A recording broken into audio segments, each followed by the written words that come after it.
आज हम जिस चैप्टर के बारे में पढ़ने जा रहे हैं उसका नाम है जीवन की मौलिक इकाइयाँ, the fundamental units of life. ये क्लास 9th का 5वां चैप्टर है जिसके मैं महत्वपूर्ण 50 MCQ क्वेश्चन तैयार कर चुका हूँ आप लोगों के लिए। आप लोगों को एग्जाम से पहले इन सभी महत्वपूर्ण प्रश्नों को अच्छे से याद कर लेना है ताकि एग्जाम में किसी भी प्रकार की आपको परेशानियों का सामना नहीं करना पड़े। तो चलिए शुरुआत करते हैं क्वेश्चन नंबर 1 से। पहला क्वेश्चन कहता है तारक केंद्रक का क्या कार्य है। तारक केंद्रक जो होता है इंसान के शरीर के अंदर वो किस तरह के कार्यों को करता है, तो वो पहला बी ऑप्शन जो है तुर्क निर्माण, ये इसका सही उत्तर है क्योंकि तारक केंद्रक जो है वो तुर्क का निर्माण करता है। झिल्लियों से घिरा हुआ कोशिका द्रव्य में पाए जाने वाला अंगक जिसमें पाचक, रसायन या एंजाइम पाए जाते हैं क्या कहलाते हैं? उन्हें हम लाइसोसोम कहते हैं। ऑप्शन बी जो है सही उत्तर है। पादप कोशिका के चारों तरफ पाई जाने वाले झिल्ली को क्या कहते हैं? पादप कोशिका के जो चारों तरफ झिल्ली पाई जाते हैं उसे हम प्लाज्मा झिल्ली कहते हैं। ऑप्शन सी जो है वो इसका सही उत्तर है। पादप और जंतु कोशिका में प्रमुख अंतर क्या है? तो पादप एवं जंतु कोशिका में प्रमुख अंतर जो है वो है पोषण संबंधी इनके अंतर पाए जाते हैं। इनके खाने पीने के तरीके जो हैं एक दूसरे से भिन्न होते हैं। इनके भोजन करने का जो तरीका है वो इनसे भिन्न होता है। पादप और जंतु दोनों अलग अलग तरह से अपना भोजन का निर्माण करते हैं। निम्न में से किस कोशिका में आकृति निश्चित नहीं होती? निम्न में से अमीबा में भी आकृति निश्चित नहीं होती है, तंत्रिका कोशिका में भी आकृति निश्चित नहीं होती और श्वेत रक्त कोशिका का भी कोई आकृति नहीं होता। ये कोई शेप इनका फिक्स नहीं होता। तो ऑप्शन डी जो है वो इसका सही उत्तर है।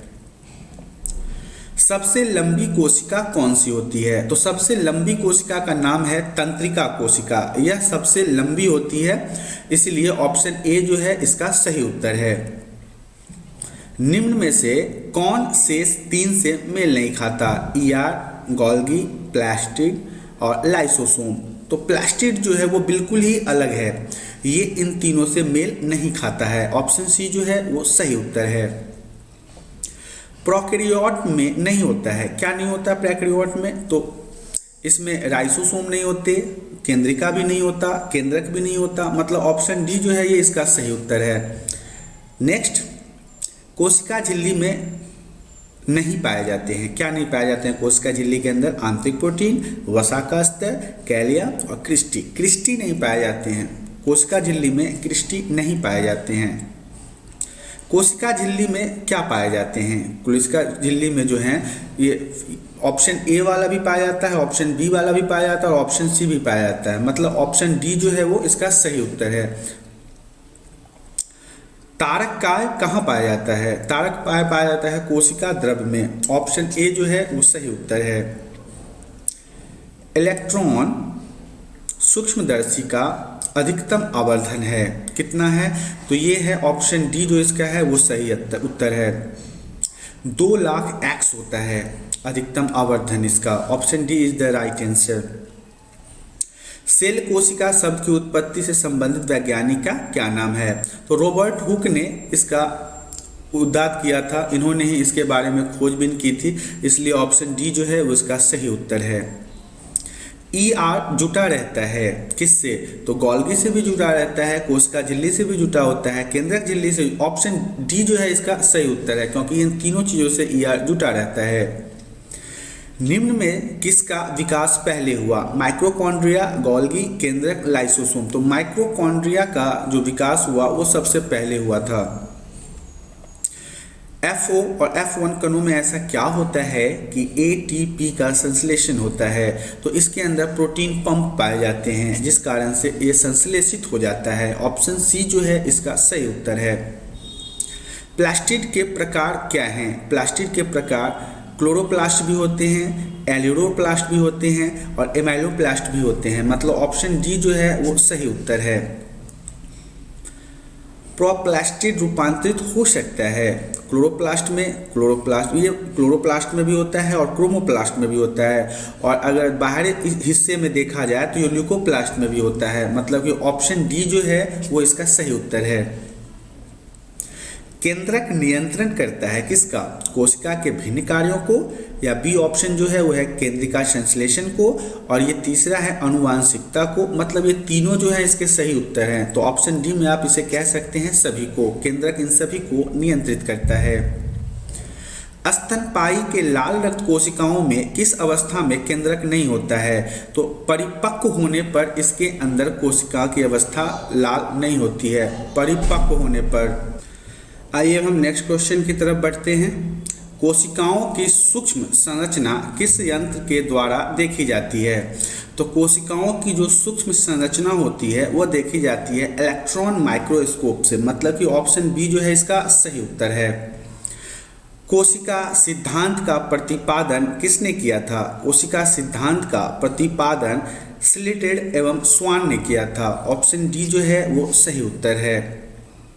प्रत्येक सजीव कोशिका में निम्नलिखित में से कौन निश्चित रूप पाया जाता है?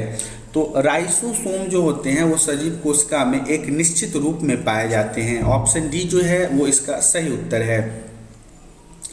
अंतः प्रद्रव्य जलिका निम्नलिखित में से किस क्रिया से संबंधित है? तो ऑप्शन ए जो है वो है प्रोटीन निर्माणाधीन रूपांतरण, ये भी सही है। वसा का निर्माण में भी सही है। अंतः कोशिकीय परिवहन, मतलब कि ऑप्शन डी जो है वो इसका सही उत्तर है। इनमें से किस सजीव कोशिका में केंद्रक नहीं पाया जाता है? इनमें से किस सजीव कोशिका में केंद्रक नहीं पाया जाता है? तो इसका जो ऑप्शन डी है वो सही उत्तर है। चालली कोशिकाओं में केंद्रक नहीं पाया जाता है। समुद्र का जल समुद्री जंतुओं की तुलना में होता है, क्या होता है? तो वो होता है हाइपोटोनिक। ऑप्शन ए जो है वो इसका सही उत्तर है।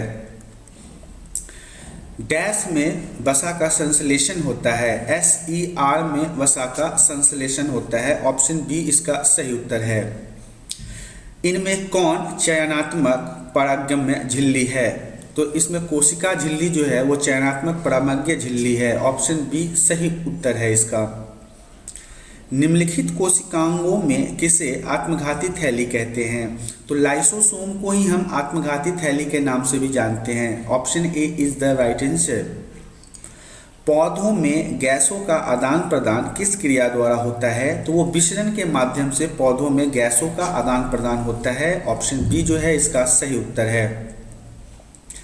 जब किसी जीवित कोशिका को अति पराशरी विलयन में डाला जाए तो क्या होगा?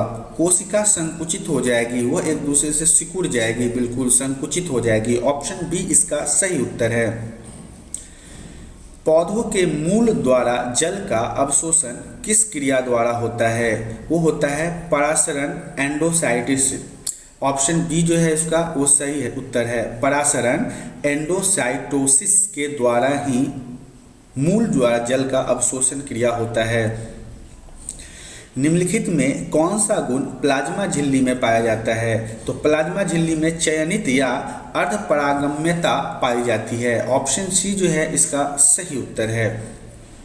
माइक्रोकॉन्ड्रिया की आंतरिक झिल्ली मुड़कर कैसे रचना का निर्माण करती है? तो ये क्रिस्टी संरचना बनाती है, क्रिस्टी। ऑप्शन सी जो है इसका सही उत्तर है। इनमें से कौन आत्महत्या की थैली कहलाता है? लाइसोसोम को आत्मघाती भी कहा जाता है और आत्महत्या की थैली भी कहा जाता है। तो ऑप्शन ए जो है इसका सही उत्तर माना जाता है। इनमें से किस में DNA पाया जाता है? तो केंद्रक और गुणसूत्र जो है यही इसका सही उत्तर होगा, क्योंकि इसी के अंदर DNA पाया जाता है। इनमें से किससे गुणसूत्रों का निर्माण होता है? तो DNA एवं प्रोटीन के माध्यम से ही गुणसूत्र का निर्माण किया जाता है। Option D is the right answer. किसकी उत्पत्ति सबसे बाद में हुई? केंद्रक झिल्ली की उत्पत्ति सबसे बाद में होती है। ऑप्शन बी जो है वो इसका सही उत्तर है। किसकी उत्पत्ति सबसे पहले हुई थी? तो सबसे पहले उत्पत्ति हुई थी वायरस की। Option D is the right answer. मनुष्य के गैमेट्स मतलब कि शुक्राणु या अंडे, जिसे हम इंग्लिश में स्पर्म भी कहते हैं, में कितने गुणसूत्र होते हैं? तो 23 जोड़ा गुणसूत्र होता है इंसानों के शुक्राणु में। मतलब इंसान का जो स्पर्म होता है उसमें 23 जोड़ा गुणसूत्र पाए जाते हैं। प्रोकैरियोटिक कोशिका में कौन कोशिकांग पाया जाता है? तो इसके अंदर राइबोसोम पाया जाता है। ऑप्शन बी जो है इसका वो इसका सही उत्तर है। इनमें से किसे ऊर्जा निर्माण का केंद्र कहा जाता है? माइक्रोकॉन्ड्रिया जो है इसे हम ऊर्जा निर्माण का केंद्र कहते हैं या पावर हाउस भी कहते हैं, जो शरीर के अंदर कोशिकाओं को ऊर्जा प्रदान करने का कार्य करता है। इनमें से कौन प्रोटीन निर्माण का केंद्र है? प्रोटीन निर्माण का केंद्र राइबोसोम के माध्यम से होता है। इसी कारण से ऑप्शन सी जो है इसका सही उत्तर माना जाएगा। माइक्रोकॉन्ड्रिया को बायोप्लास्ट के रूप में किसने चर्चा की थी?